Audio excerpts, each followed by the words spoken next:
What do you get I don't think so. when you cross I think a we're mentally done ill with you, loner Joe. with That's a it. society that abandons him and treats him like trash? I used to think the Joker was just chaos for chaos' sake, a lunatic with face paint and a punchline. But then I looked closer and what I saw wasn't a monster. It was a mirror. A man failed by every system meant to protect him. Mental health, ignored. Community, absent. Kindness, rare. In a scary way, his story is more than just disturbing, it is familiar. But what happens when a man is kicked, ignored, and forgotten until breaking becomes the only way to be seen? And what if the sickest joke of all is that we made him? We've always seen the Joker smiling, that crooked grin, that chilling laugh, that clown mask painted on like he's in on some cosmic joke we don't understand. So we laugh too, or we flinch, or we look away, because that's easier than facing what he really is. Not a monster, not a cartoon, but a man. A man with a past so heavy, even Batman's looks like privilege. A man who tried to hold it together through poverty, through loneliness, through mental illness that no one ever treated, just tolerated. A man crushed under the weight of a world that never looked twice at him unless it was to laugh. He didn't ask to be this way. He was shaped by a society that forgot him and then blamed him for breaking. And maybe that's the most dangerous thing about him. He's not from another planet. He's not the result of some evil experiment. He's one of us, a neighbor, a passenger, a man who once stood in a crowded room and felt invisible. The Joker is what happens when you push someone to the edge, and then act surprised when they don't come back smiling. The scariest thing about Joker's descent isn't how loud it is, it's how quiet.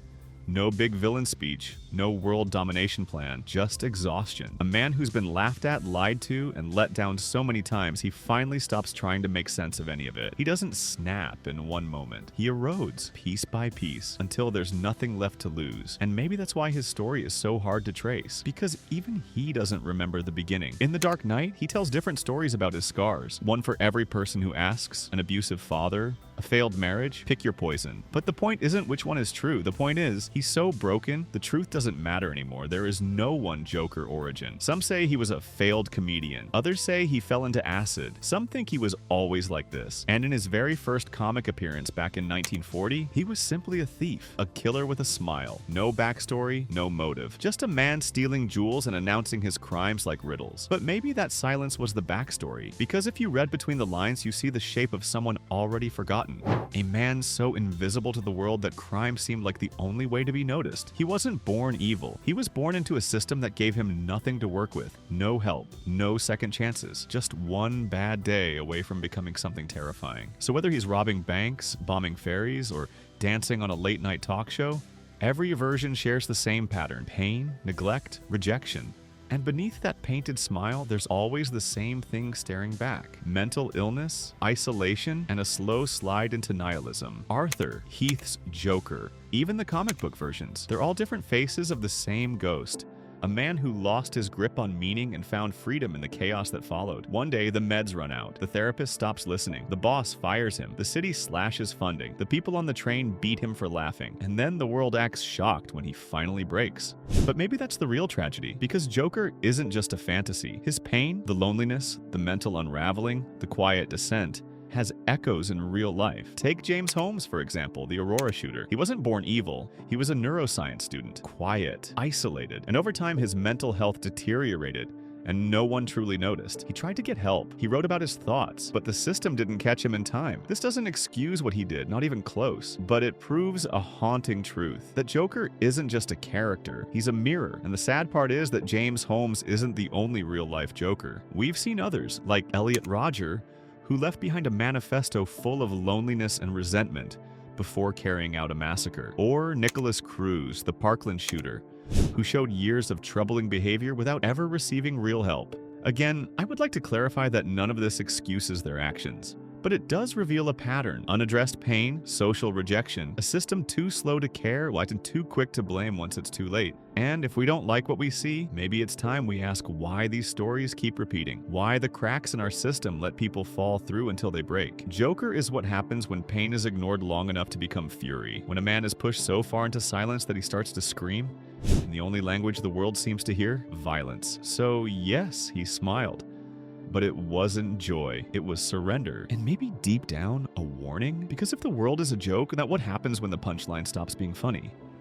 People call Joker a nihilist, a man who believes in nothing, but I think that's only half true. He wants you to believe he stands for nothing, that it's all random, all chaos, all one big laugh. But underneath that performance is something far more dangerous, because Joker doesn't just burn the world, he makes you watch. He forces you to choose between your principles and your survival, between the truth and the lie that feels safer. Remember what he did to Harvey Dent? He broke Gotham's White Knight, turned him from a symbol of justice into a murderer. Because if Gotham's best can fall, then what's the point of hope? That's Joker's game. Not destruction, but corruption. He doesn't want to kill you. He wants to convert you. In The Dark Knight, he gives people boats, bombs, and a choice. Blow up the other group or die trying to be decent. That's not chaos. That's a test. A thesis. He's saying, look, I'm not the monster. You are. I just take off the mask. I've always wondered, why does he do things like this? What is the Joker really trying to prove? Then it hit me like a train. He's trying to expose how heartless we are as a society. That deep down, we only care about ourselves. We put on a polite face, sure, but underneath it all, it's every man for himself. Joker explains this perfectly in the 2019 movie. If it was me dying on the sidewalk, you'd walk right over me.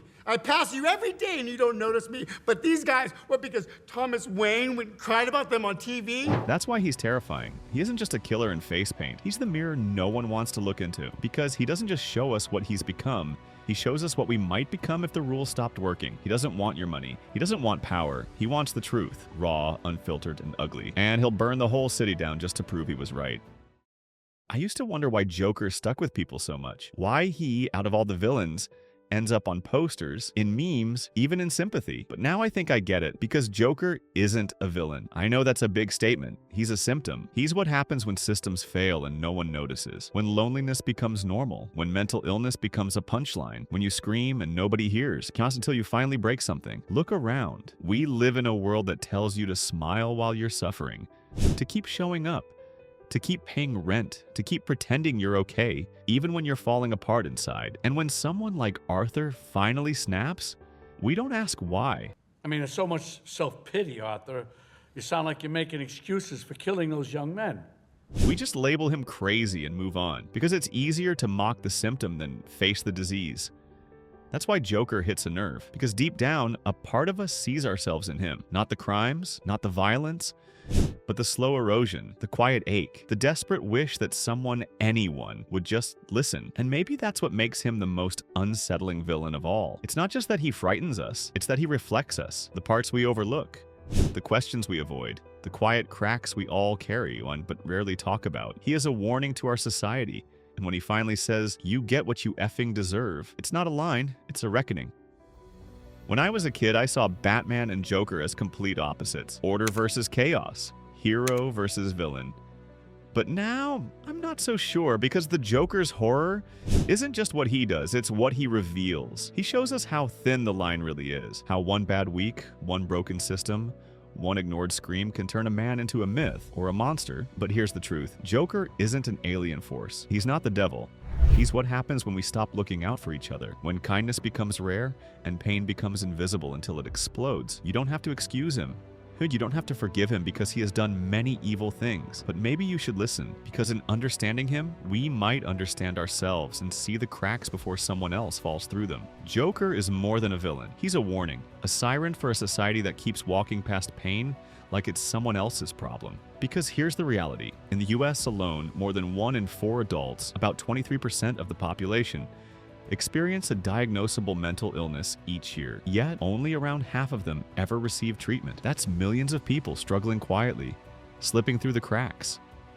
And yet millions go untreated. Therapists are overbooked. Funding gets cut, and the people who scream the loudest often do it in silence. You don't have to agree with Joker, you shouldn't, but if his story teaches us anything, then it's this.